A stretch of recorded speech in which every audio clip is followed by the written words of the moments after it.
नमस्कार दोस्तों और स्वागत है आप सभी का करंट अफेयर अपडेटेड के इस यूट्यूब चैनल पर, जहां पर हम डिस्कस कर रहे हैं डेली इंपॉर्टेंट इवेंट्स को।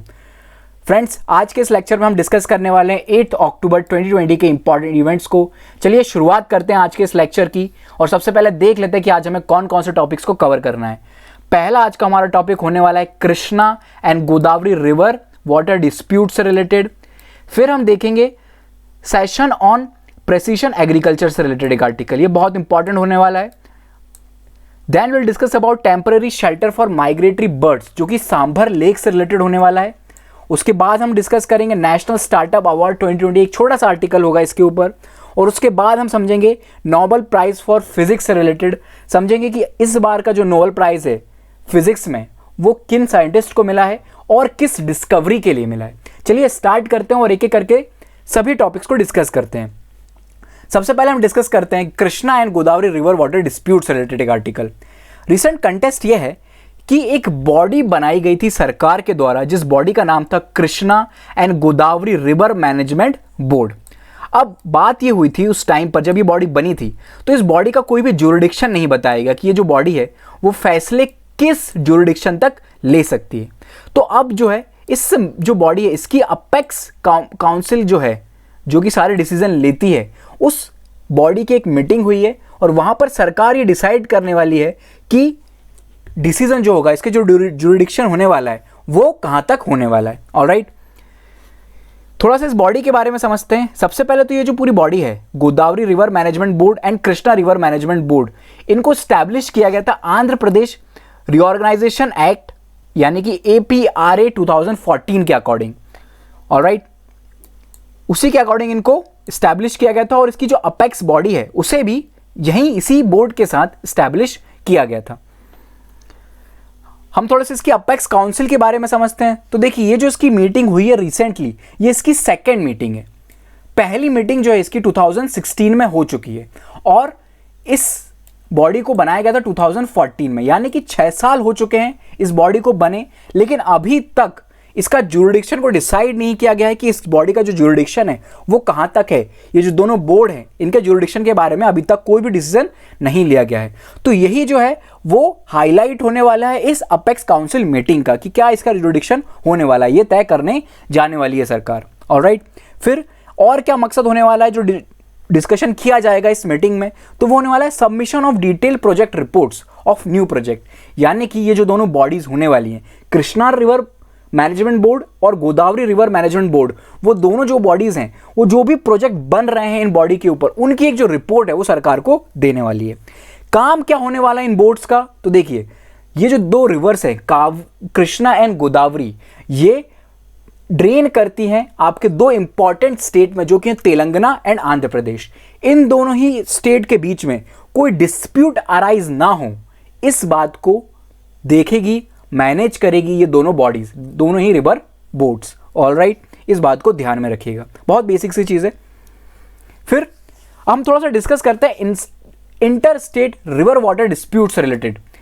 देखिए, सबसे पहले तो आपको पता होगा ऐसी बहुत सारी रिवर्स होती हैं जो मल्टीपल स्टेट से फ्लो होती हैं।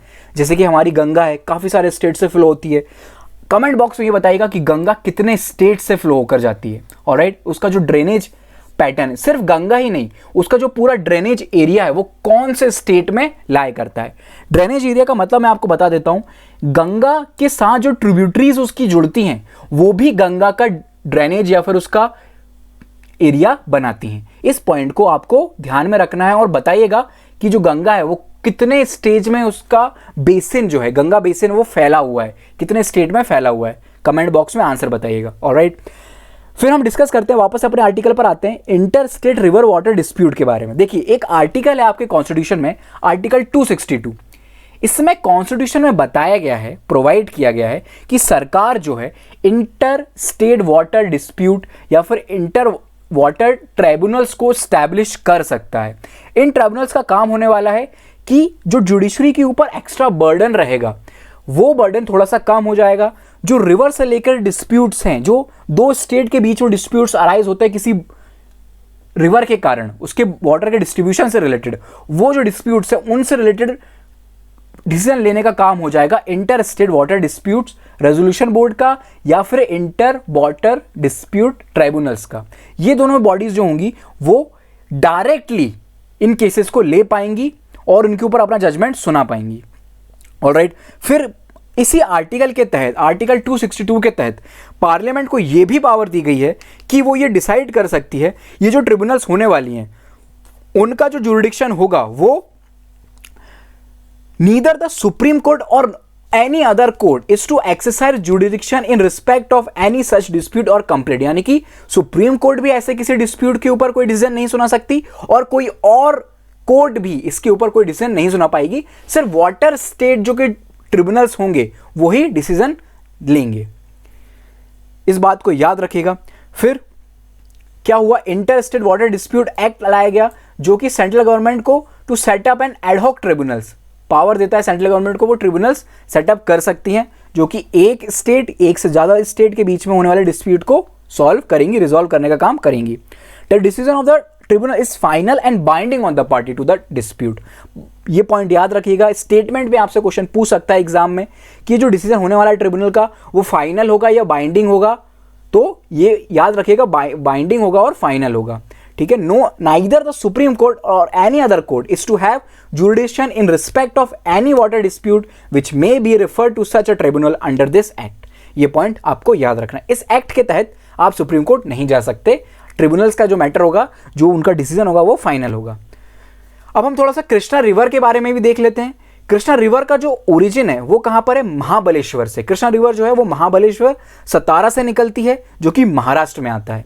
ऑलराइट, यहां पे देखिए आप, यहां महाबलेश्वर से निकलती है ये, ठीक है, और ये उसकी सारी ट्रिब्यूटरीज हैं, उज्जैनी, भीमा, यहाँ पे आपकी कृष्णा रिवर है ये रही, ये सभी आगे आके इस कृष्णा रिवर में मिल जाती हैं।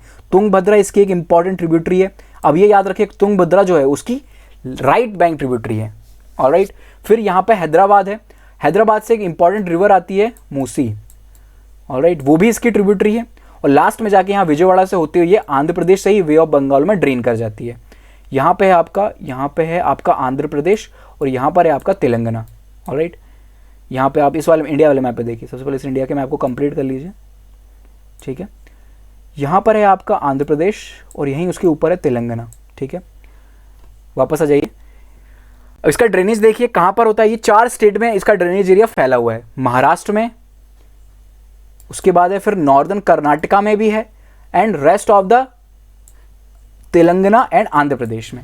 ठीक है, ये पॉइंट याद रखिएगा। इसका ड्रेनेज एरिया कितने स्टेट में है, बेसिंग इसका किस किस स्टेट में है। फिर इसकी ट्रिब्यूटरीज, इंपॉर्टेंट ट्रिब्यूटरीज देख लीजिए, याद रखिएगा। तुंगभद्रा अभी हमने मैप में देखा, मल्लाप्रभा, कोयना, भीमा, घाटप्रभा, यरला, वरना, डिंडी, मूसी एंड दूधगंगा। यहाँ पे आप एक बार और देख लीजिए जो आपको दिख जाए।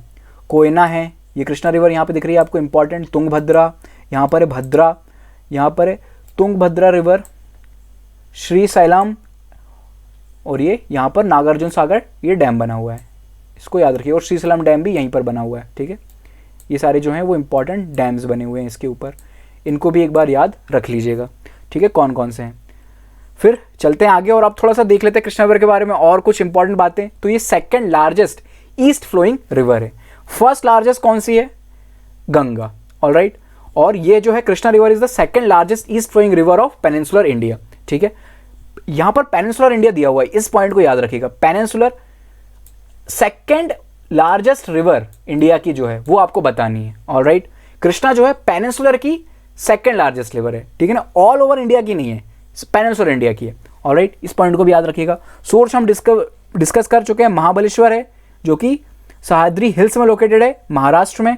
फिर कहां पर जाके ये ड्रेन हो जाती है, इसका माउथ जो है वो बे ऑफ बंगाल में जाके गिरता है। ऑलराइट, ये पॉइंट भी याद रखिएगा। चलते हैं आगे और डिस्कस करते हैं थोड़ा सा गोदावरी रिवर के बारे में। गोदावरी रिवर कहां पर है, तो गोदावरी रिवर जो है इसका ओरिजिन पॉइंट है, इसका सोर्स है त्रिंबकेश्वर नियर नासिक। नासिक से निकलती है एंड फ्लो करती है about 1465 kilometre before outfalling in the bay of Bengal. ठीक है, ये पॉइंट याद रखिएगा। और इसका ड्रेनेज एरिया देख लीजिए, बेसिन देख लीजिए इसका कहां कहां फैला हुआ है। तो गोदावरी का बेसिन जो है वो 4 स्टेट में है, ज़्यादा ही स्टेट देखिए, महाराष्ट्र है, तेलंगाना, आंध्र प्रदेश, छत्तीसगढ़, उड़ीसा। ठीक है ना, and smaller part of Madhya Pradesh, Karnataka, union territory of Puducherry. देखिए काफ़ी सारा इसका बेसिन एरिया है, ठीक है ना। फिर इसकी ट्रिब्यूटरीज देख लीजिए आप, प्रभा, पूर्णा, मंजरा, वेनगंगा, वर्धा, वेनगंगा, पेनगंगा और वेनगंगा अलग अलग हैं। फिर Pranhita, combined flow of Wainganga and Penganga and Wardha, ठीक है। इंद्रावती, मेनर एंड सबरी, ये कुछ इंपॉर्टेंट ट्रिब्यूटरीज हैं, इनको याद रख लीजिएगा। और यहाँ पर देखिए गोदावरी रिवर जो है वो यहाँ से निकलती है, ठीक है। यहाँ पर है आपका नासिक, त्र्यंबकेश्वर, वहाँ से निकलती है, ये ओरिजिन होती है। और फिर ये यहाँ से आती हुई यहाँ पे आपका महाराष्ट्र है, ठीक है। ऊपर से जो है इसमें वेनगंगा आके मिलती है। वेनगंगा जो ओरिजिनेट होती है वो मध्य प्रदेश से होती है, इसीलिए जो मध्य प्रदेश है वो भी इसके बेसिन का पार्ट है, ये पॉइंट याद रखिएगा।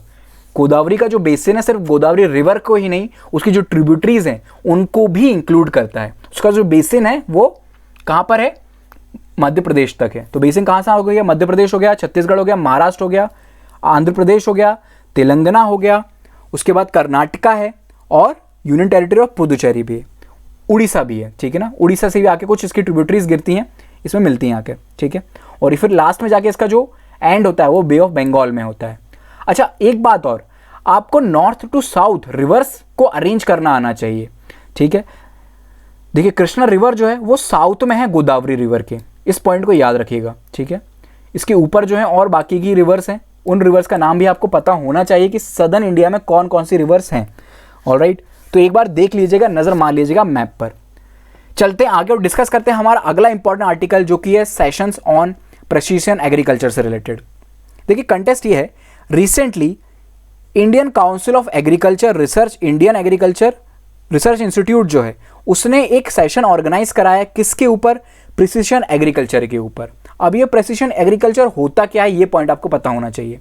तो देखिए इसका मतलब होता है, ये एक अप्रोच होती है कि जो प्रोडक्शन है, हमारे पास जो सोर्सेज अवेलेबल हैं उनका यूज करके प्रोडक्शन को इंक्रीज करना।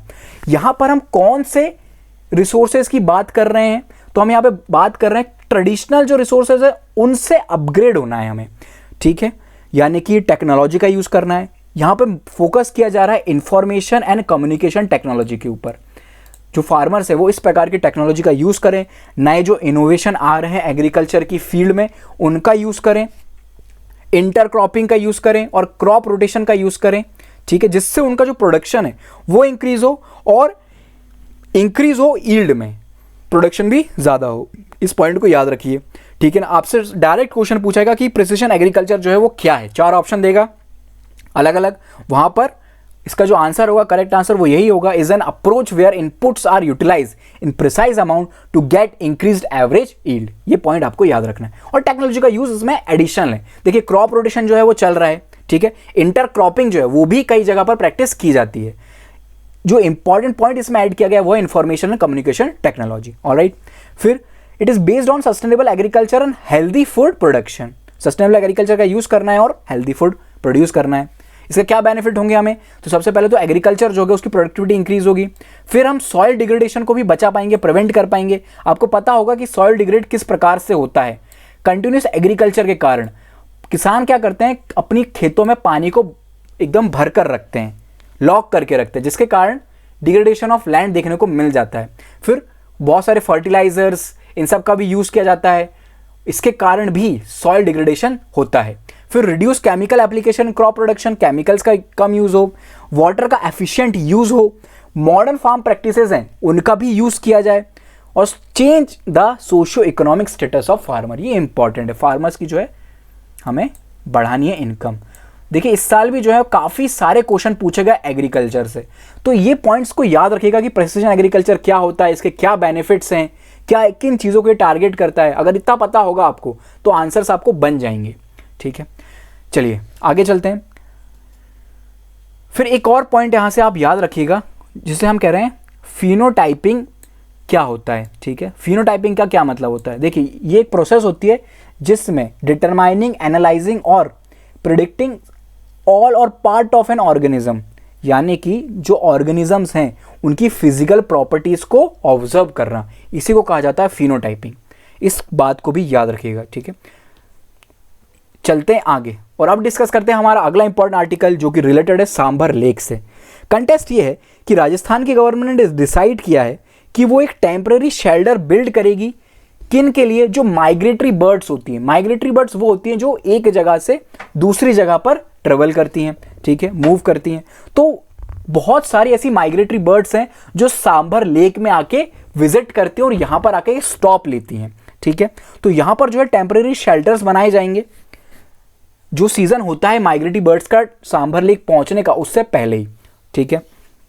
फिर देखिए क्या होता है, हर साल जो कोल्ड नॉर्दर्न रीजन होते हैं सेंट्रल एशिया से, वहां से जो बर्ड्स होती हैं वो काफ़ी सारी आ जाती हैं कहाँ पर, सांभर लेक में, ठीक है। अब देखिए होता न्यूज़ में क्यों आया था लास्ट ईयर बहुत ज़्यादा, क्योंकि लास्ट ईयर अराउंड 220,000 से भी ज़्यादा माइग्रेटरी बर्ड्स की डेथ हो गई थी सांभर लेक में। काफ़ी सारा न्यूज़ बनी थी, बहुत इंपॉर्टेंट न्यूज़ बनी थी, ठीक है।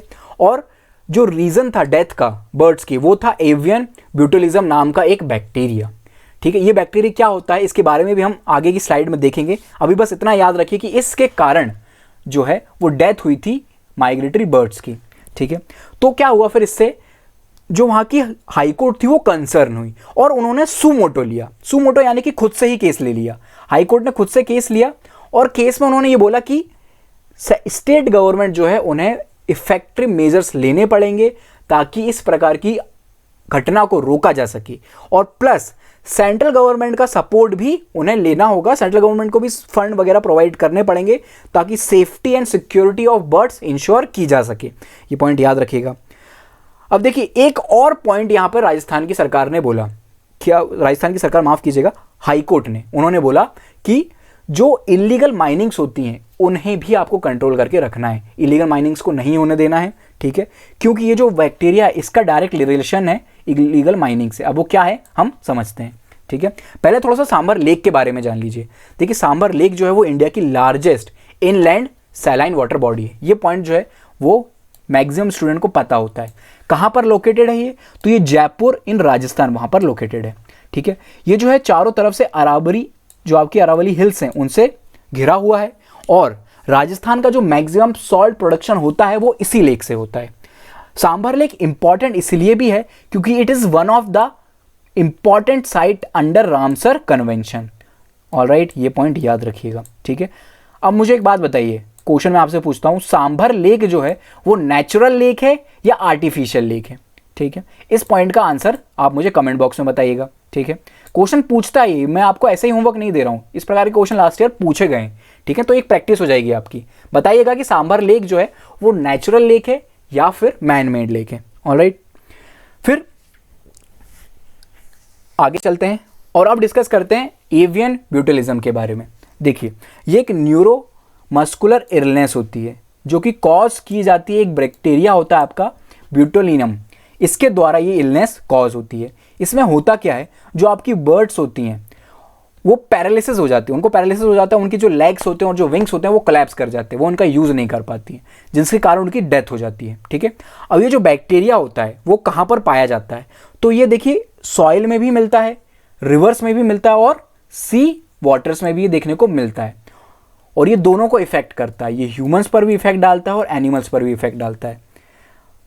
कंसर्न क्या होते हैं, ये देखिए ये तो नॉर्मली छोटे मोटे अमाउंट में पाया जाता है वाटर बॉडीज में, लेकिन क्या होता है जब एक्सेस ऑफ सॉल्ट माइनिंग की जाए, सॉल्ट निकाला जाए या फिर टेम्परेचर इंक्रीज हो जाए तो वहां पर इसका इंपैक्ट जो है इस बैक्टीरिया का वो काफ़ी ज़्यादा बढ़ जाता है, ठीक है। इसके कारण जो है डेथ हो जाती है माइग्रेटरी बर्ड्स की। ऑलराइट, तो ये पूरा आर्टिकल हमने डिस्कस किया। अब चलते हैं आगे। अब एक छोटा सा आर्टिकल समझ लेते हैं जो कि नेशनल स्टार्टअप अवार्ड के बारे में, जो कि 2020 रिसेंटली अनाउंस किए गए, ठीक है। एक बेसिक पॉइंट याद रखिएगा कि इन अवार्ड्स को अनाउंस किया गया था ministry of commerce and industry के द्वारा, ठीक है। इन्होंने इसको रिलीज किया है। मकसद क्या है, देखिए स्टार्टअप है यानी कि स्टार्टअप से रिलेटेड है। ये क्या शोकेस करता है, तो blockchain based certificate verification system were also launched, इन्हें भी लॉन्च किया गया रिसेंटली। ब्लॉकचेन से रिलेटेड एक क्वेश्चन यूपीएससी ने इस साल पूछा था, ठीक है। तो ब्लॉकचेन जो है वो ऑटोमेटिकली इंपॉर्टेंट हो जाता है। और थोड़ा सा डिस्कस कर लेते हैं इसके बारे में। एम क्या है इस अवार्ड का, तो to recognize and reward outstanding startups and ecosystem enablers. Alright, ये बेसिक सी बात है, इस पॉइंट को याद रखिएगा। फिर 12 सेक्टर थे, इतना ज़्यादा आपको याद नहीं रखना है कि कौन कौन से सेक्टर्स थे, बट एक बार फिर भी नज़र मार लीजिए कौन कौन से। एग्रीकल्चर है, एजुकेशन है, एंटरप्राइजेज है, टेक्नोलॉजी है, energy, finance, food, health, space, security, tourism and urban services. Industry 4.0 ये भी। इंडस्ट्री 4.0 क्या है ये बताइएगा मुझे। इंडस्ट्रियलाइजेशन 4.0, चलिए मैं ही बता देता हूँ। जो आपका आर्टिफिशियल इंटेलिजेंस है उसी को इंडस्ट्रियलाइजेशन 4.0 कहा गया है, ठीक है। चलिए फिर प्राइस देखिए, प्राइस क्या दी गई है, तो इसमें फर्स्ट प्राइस जो है वो 5 लाख है। अब ये क्वेश्चन जो है स्टेटमेंट में पूछ लेते हैं, ठीक है ना, कंफ्यूज करने के लिए आपको। तो 5 लाख जो है वो इसको दिया गया है कैश प्राइस के तौर पर, ठीक है। चलिए आगे चलते हैं आगे और डिस्कस करते हैं हमारा अगला इंपॉर्टेंट आर्टिकल्स, जो कि है नोबेल प्राइज फॉर फिजिक्स 2020 से रिलेटेड। अब ये थोड़ा सा इंपॉर्टेंट आर्टिकल है, ठीक है। बेसिक डायरेक्टली आपसे क्वेश्चन हो सकता है कि यूपीएससी ना पूछे, लेकिन कई स्टैटिक एग्जाम जो होते हैं वहां पे पूछ लेता है आपको कि नोबेल प्राइज फिजिक्स में किन को दिया गया है, ठीक है। तो किन को दिया गया ये पॉइंट याद रखिएगा। तो 3 साइंटिस्ट हैं इस बार जिन्हें ये दिया गया है, और जो तीनों साइंटिस्ट हैं वो एस्ट्रोफिजिसिस्ट हैं। एस्ट्रोफिजिसिस्ट क्या होते हैं, जो कि स्पेस से रिलेटेड रिसर्च करते हैं ना, उन्हें दिया जाता है, उन्हें कहा जाता है एस्ट्रोफिजिसिस्ट। कौन कौन से हैं, तो रॉजर पेनरोज हैं जो कि यूनाइटेड किंगडम से बिलोंग करते हैं। फिर रेनहार्ड गेंजल हैं जो कि जर्मनी के हैं, और एक वुमेन भी हैं जिनका नाम है एंड्रिया गेज जो कि यूएसए से हैं। इनका नाम याद रखिएगा, एंड्रिया गेज, ठीक है। अब देखिए ये जो अवार्ड है वो तीनों के बीच में शेयर होगा, लेकिन किस प्रकार से शेयर होगा। जो आपके रॉजर पेनरोज होंगे उनको 50% पार्ट दिया जाएगा इस अवार्ड का, और बाकी का 50% इन दोनों साइंटिस्ट के बीच में डिवाइड होगा, ठीक है। अब ये जो आपके रॉजर पेनरोज हैं, इन्होंने एक इंपॉर्टेंट चीज के ऊपर रिसर्च की जो कि है ब्लैक होल, इसीलिए इनको रिकॉग्नाइजेशन मिल रही है और इनको ये अवार्ड दिया जा रहा है, ठीक है। इन्होंने बहुत जो आइंस्टाइन की जनरल थ्योरी ऑफ रिलेटिविटी थी उसको प्रूव किया है। आइंस्टाइन ने अपनी थ्योरी दी थी 1915 में, जिसको हम बहुत पॉपुलरली नोन है जनरल थ्योरी ऑफ रिलेटिविटी के नाम से। यहाँ पर आइंस्टाइन ने फर्स्ट टाइम ब्लैक होल के बारे में क्लियरली बताया था और कुछ इंपॉर्टेंट बातें बताई थी कि ब्लैक होल जो है वो कैसे बनता है, उसका क्या रीज़न होता है और उसकी क्या प्रॉपर्टीज़ होती हैं, ठीक है। तो इसी बात को प्रूव करके बताया है रॉजर पेनरोज ने, उनकी इसलिए उनको रिकॉग्निशन मिली और ये अवार्ड दिया जा रहा है, ठीक है। हम ब्लैक होल के बारे में अभी और डिस्कस करेंगे, ठीक है। फिर क्या बात बताई है डॉक्टर पेनरोज ने, तो देखिए उन्होंने बताया है जो ब्लैक होल होता है वो कैसे बनता है, तो वो डाइन स्टेज ऑफ स्टार होती है। जब स्टार की डेथ हो जाती है, ठीक है, तो बहुत कोलिजन होता है उसमें और एक बहुत इंटेंस ग्रेविटी की एक फील्ड तैयार होती है। इतनी इंटेंस ग्रेविटी होती है ब्लैक होल की कि इवन लाइट भी जो है वो उससे एस्केप नहीं कर सकता। आप किसी बॉडी को, किसी को कैसे देखते हो, आपने उसके ऊपर लाइट जाती है, वो रिफ्लेक्ट होकर आपकी आइज पर आती है, तभी आप उस ऑब्जेक्ट को देख पाते हो। लेकिन ब्लैक होल में क्या होता है, जब ही इस ब्लैक होल के ऊपर लाइट पड़ेगी तो वो लाइट जो है वो रिफ्लेक्ट बैक नहीं होगी, वो इसी के अंदर सबमर्ज कर जाएगी। इतनी ज़्यादा ग्रेविटी होती है ब्लैक होल की। ऑलराइट, यहाँ पर क्या होता है, ब्लैक होल के अंदर इंटेंस ग्रेविटी होती है और इंटेंस डेंसिटी होती है, इनफाइनाइट डेंसिटी इसकी हो जाती है, और लॉ ऑफ फिजिक्स यहाँ पर काम नहीं करते हैं ब्लैक होल के अंदर, ठीक है। लास्ट ईयर जो है एक टेलीस्कोप सेटअप किया गया था जिसका नाम था इवेंट होराइजन, और यहाँ इसकी मदद से, इवेंट होराइजन की मदद से ब्लैक होल की फर्स्ट टाइम पिक्चर जो है वो निकाली गई थी, ठीक है, और आप लोगों ने देखी भी थी। अब एक सवाल आपके मन में आया होगा कि ब्लैक होल से तो सर लाइट भी स्केप नहीं कर रही है, तो इसकी तस्वीर साइंटिस्ट ने कैसे ले ली, है ना। तो देखिए क्या होता है, मान लीजिए ये आपका ब्लैक होल है, ठीक है। तो ब्लैक होल क्या करता है, अपने आसपास के सारे ऑब्जेक्ट को अपने अंदर सक डाउन करता है, यानी कि अपने अंदर खींचता रहता है। तो कुछ गैसेज होती हैं जो इसके अंदर जो है वो इसके आसपास जो है वो इकट्ठी हो जाती हैं और इसके अंदर एंट्री कर रही होती हैं, ठीक है। लेकिन अभी तक वो ब्लैक होल के अंदर सबमर्ज नहीं हुई हैं। ये आपका ब्लैक होल है और इसके चारों तरफ जो है वो गैसेस एक्यूमुलेट हो गई हैं, इकट्ठा हो गई हैं। अब क्या होता है, ब्लैक होल के पास आने के कारण इन गैसेस की जो टेम्परेचर है वो इंक्रीज हो जाता है, ठीक है। टेम्परेचर इंक्रीज होने के कारण ये कलर एमिट करती हैं, ये रेड कलर की दिखने लग जाती हैं, ठीक है, जो गैसेस होती हैं वो।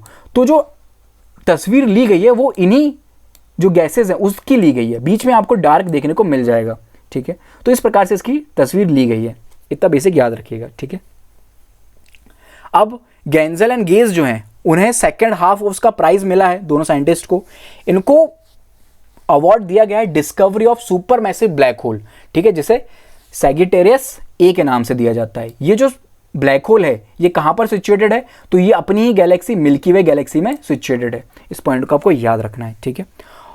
इसका जो मास है वो सन के इक्विवेलेंट है, ठीक है ना, रफली the size of our solar system, उसके इक्विवेलेंट है, माफ कीजिएगा सन बोल दिया था मैंने, सोलर सिस्टम के इक्विवेलेंट है इसका जो मास है वो, ठीक है। फिर डॉक्टर गेस के बारे में याद रखिएगा, मैंने जो बोला था ना, जो यूएसए की वुमेन है उनके बारे में याद रखिए, क्योंकि ये 4th वुमेन है जिन्हें नोबेल प्राइज दिया जा रहा है। इसके पहले कौन कौन सी वुमेन है जिनको नोबेल प्राइज मिल चुका है, तो मैडम क्यूरी हैं आपकी, मैरी क्यूरी जो उनको 1903 में मिला था, मारिया हैं जिन्हें 1963 में मिला था, एंड डोना स्ट्रिकलैंड है जिन्हें 2018 में मिला था, ठीक है ना, ये आपकी चौथी महिला हैं, ठीक है। तो ये पॉइंट याद रखिएगा। इसके बाद जो है नोबेल प्राइज जो मेडिसिन के लिए है वो भी दिया गया है अमेरिकन हार्वी जे अल्टर को, इनके साथ Charles M Rice and British के एक साइंटिस्ट है जिनका नाम है माइकल ह्यूगटन, इन्हें Nobel prize for medicine and physiology के लिए दिया गया है। इन्होंने जो है डिस्कवरी की है हेपेटाइटिस सी वायरस की, ठीक है, ये पॉइंट याद रखिएगा। हेपेटाइटिस के जो है वो 5 वायरस होते हैं ना, ABCDE, ठीक है, ये पॉइंट भी आपको याद रखना है। ब्लैक होल के बारे में और अगर हम थोड़ा सा समझे, थोड़ा सा आप देखिए सिंगुलैरिटी के बारे में समझ लीजिए। ब्लैक होल तो हमने समझ लिया, सिंगुलैरिटी जो होती है वो क्या होता है, एक पॉइंट होता है, ठीक है। जो अर्थ, जो पूरा वर्ल्ड बना, बिग बैंग के बारे में हम जो बात करते हैं कि बिग बैंग जब हुआ उससे पूरा का पूरा यूनिवर्स जो है वो एग्जिस्टेंस में आया, तो जो बिग बैंग हुआ वो हुआ था सिंगुलैरिटी में। सिंगुलैरिटी एक पॉइंट था जहाँ पर बहुत ज़्यादा ही इंटेंस टेम्परेचर था और इंटेंस डेंसिटी थी, उसमें ब्लास्ट होता है उस सिंगुलैरिटी में, और पूरा जो आपका यूनिवर्स है वो एक फॉर्म में आता है जिसे हम बिग बैंग के नाम से जानते हैं, ठीक है। तो ये मोस्ट ऑफ द पीपल को पता होती है ये बात, फिर भी मैंने यहाँ पे डाल दी है, तो इस पॉइंट को आपको याद रखना है, ठीक है। तो friends thank you so much, ये था हमारा आज का डिस्कशन। अगर ऐसा कुछ है जो आपको समझ में नहीं आया है तो प्लीज़ कमेंट बॉक्स में हमें बताइएगा। Thank you so much for the discussion. I will see you in the next lecture.